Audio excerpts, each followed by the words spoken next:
महोदय, माननीय राष्ट्रपति महोदय के अभिभाषण पर आयोजित इस चर्चा में आपने मुझे प्रतिभाग करने का अवसर प्रदान किया, इसके लिए मैं आभारी हूं। माननीय राष्ट्रपति जी ने अपने उद्बोधन में माननीय प्रधानमंत्री श्री नरेंद्र मोदी जी के नेतृत्व वाली एनडीए सरकार के प्रयासों से गत 10 वर्षों में बदलते भारत की तस्वीर पेश की और साथ ही विकसित भारत का रोड मैप भी प्रस्तुत किया। लेकिन दुर्भाग्य की बात है कि हमारे विपक्ष के मित्र आज विश्व पटल पर उभरते हुए इस भारत को देख नहीं पा रहे हैं। वो भारत जो आज दुनिया की 5वीं सबसे बड़ी अर्थव्यवस्था है, फास्टेस्ट ग्रोइंग इकोनॉमी है और most attractive global destination for investment है, मेरे विपक्ष के मित्र उसको देख नहीं पा रहे हैं। अध्यक्ष महोदय कहते हैं कि नजर का दोष हो तो उपाय किया जा सकता है, लेकिन दोष अगर नजरिए का हो तो उपाय करना संभव नहीं होता है। पानी का गिलास आधा भरा है या खाली है, यह व्यक्ति के नजरिए पर ही निर्भर करता है। मैं कल लीडर ऑफ ऑपोजिशन के भाषण को सुन रही थी, उसमें बहुत सारे शब्द सुने, electric Motors, batteries, optics, AI, सबका जिक्र हुआ।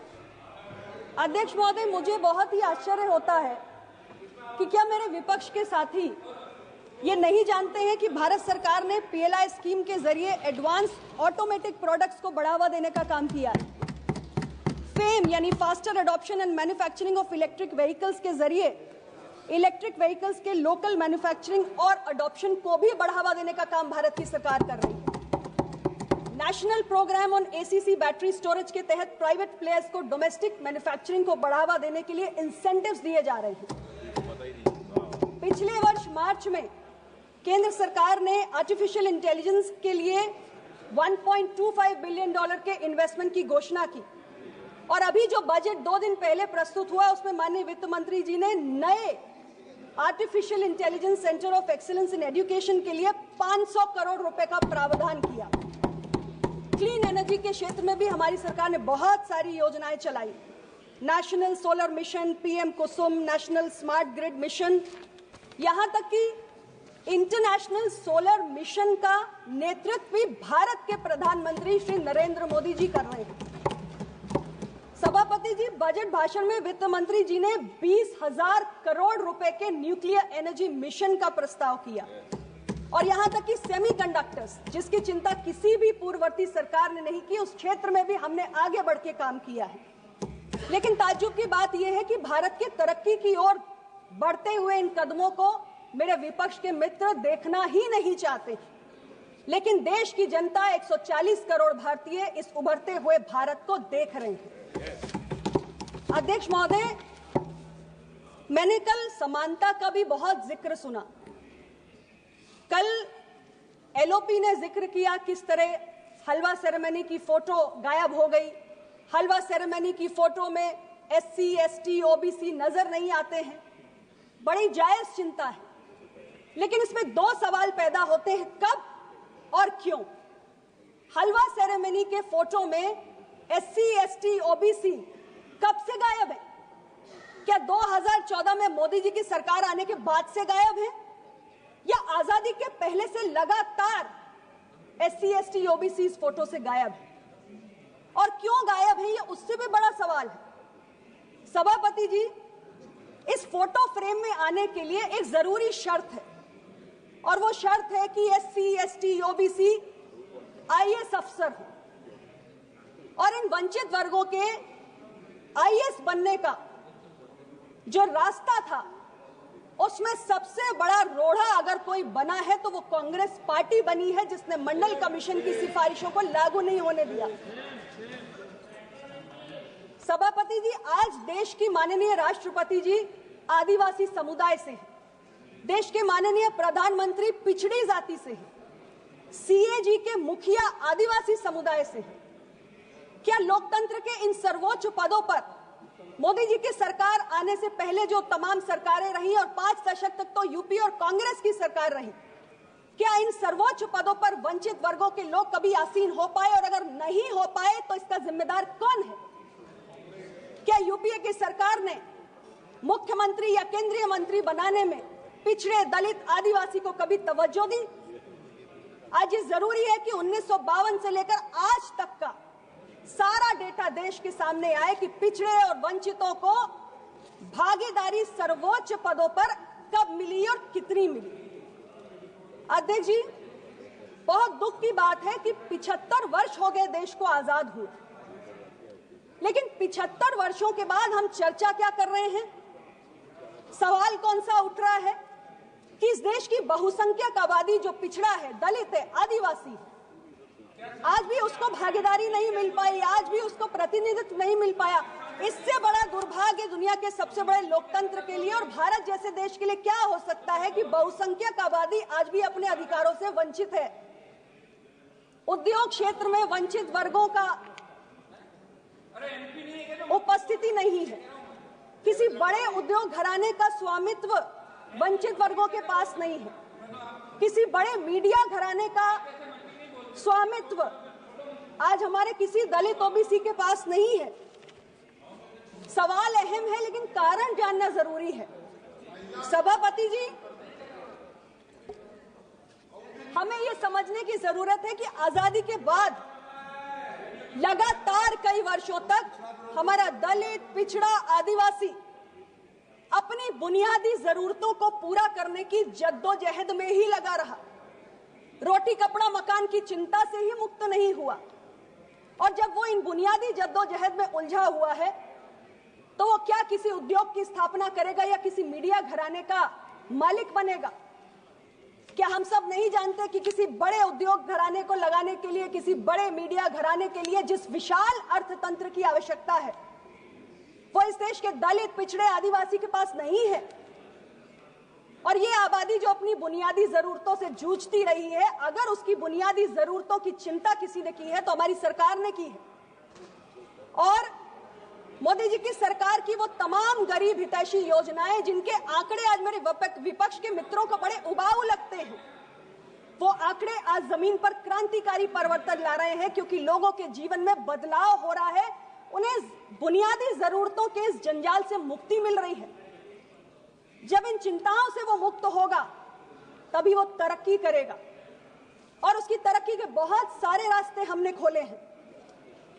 अध्यक्ष जी, जब मीडिया में भागीदारी का सवाल आता है तो यहां मैं अपने साथियों से यह भी कहना चाहती हूं कि न केवल मीडिया घरानों का स्वामित्व, बल्कि मीडिया घरानों में सामाजिक विविधता गायब है। पिछड़े, दलित, आदिवासियों की भागीदारी वहां नहीं है। लेकिन यह चिंता मोदी सरकार को नहीं करनी है, यह चिंता स्वयं मीडिया हाउसेस को करनी है। उन्हें यह एहसास करने की जरूरत है कि केवल समानता के सिद्धांत पर लेख लिखने से काम नहीं हो जाता है, बल्कि अपनी खुद की भर्ती प्रक्रिया में भी दलित, पिछड़े, आदिवासियों को स्थान देना होता है, उनको जगह देनी होती है। और यह काम मीडिया को करना है, ना कि मोदी जी की सरकार को। मोदी जी की सरकार को जो काम करना है वो हम कर रहे हैं। मेरे बहुत सारे विपक्ष के मित्र यहाँ पे सामाजिक न्याय का ढिंडोरा बार बार पीटते हैं।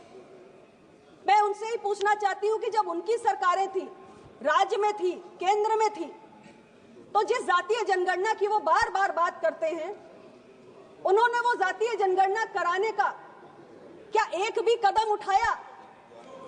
राज्य में समाजवादी पार्टी की सरकार थी, केंद्र में यूपीए की सरकार थी, समाजवादी पार्टी उसको समर्थन दे रही थी।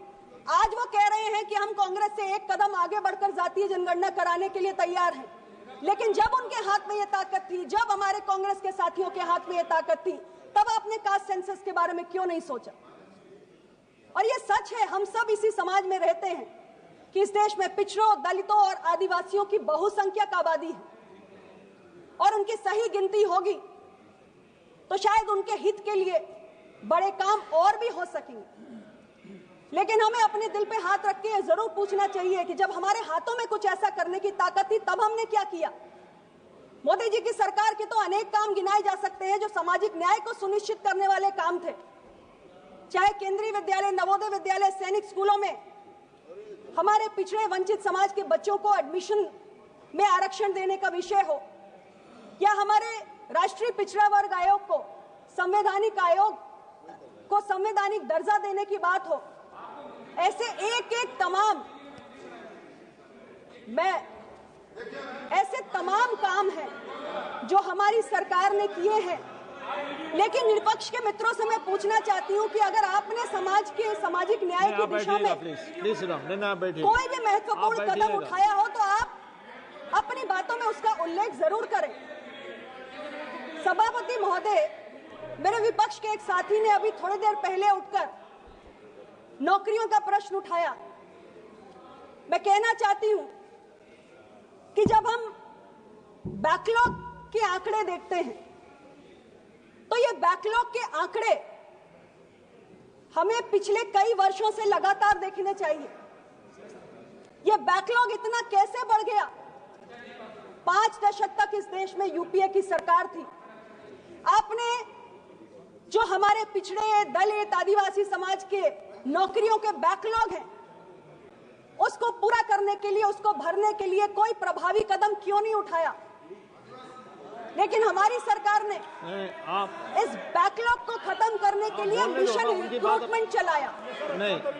मिशन रिक्रूटमेंट जिसके तहत हमने लगातार इस बैकलॉग को कम करने की कोशिश की। और ऐसे तमाम हमारे भारत सरकार के अलग अलग विभाग है, मंत्रालय है, रेलवेज हो, बैंकिंग हो, पोस्ट हो, होम अफेयर्स हो, ऐसे बहुत सारे डिपार्टमेंट्स हैं जिसमें बैकलॉग को हमने मिशन रिक्रूटमेंट के तहत निरंतर प्रयास करके पूरा करने का काम किया है। और 10 लाख सरकारी नौकरियां और पक्की नौकरी हमने अपने देश के नौजवानों को दी है, प्रतिभावान नौजवानों को दी है। सभापति जी, मैं आज इस अवसर पर यही कहना चाहती हूं कि सामाजिक न्याय की केवल जुबानी जुगाली करने से काम नहीं चलेगा। सामाजिक न्याय को एक फर्म एक्शन की जरूरत होती है। वो फर्म एक्शन हमने तो करके दिखाया है, लेकिन जब विपक्ष के साथी इस फोरम पे खड़े होते हैं और सामाजिक न्याय की दुहाई देते हैं तो उनसे मैं जरूर कहना चाहती हूं कि अगर आपने कोई भी फर्म एक्शन लिया हो अपने कार्यकाल में तो आप उसका भी उल्लेख जरूर करें। दूध का दूध और पानी का पानी हो जाएगा। और इतना ही कहते हुए माननीय राष्ट्रपति महोदया जी को मैं उनके अभिभाषण के लिए बहुत बहुत धन्यवाद देना चाहती हूं।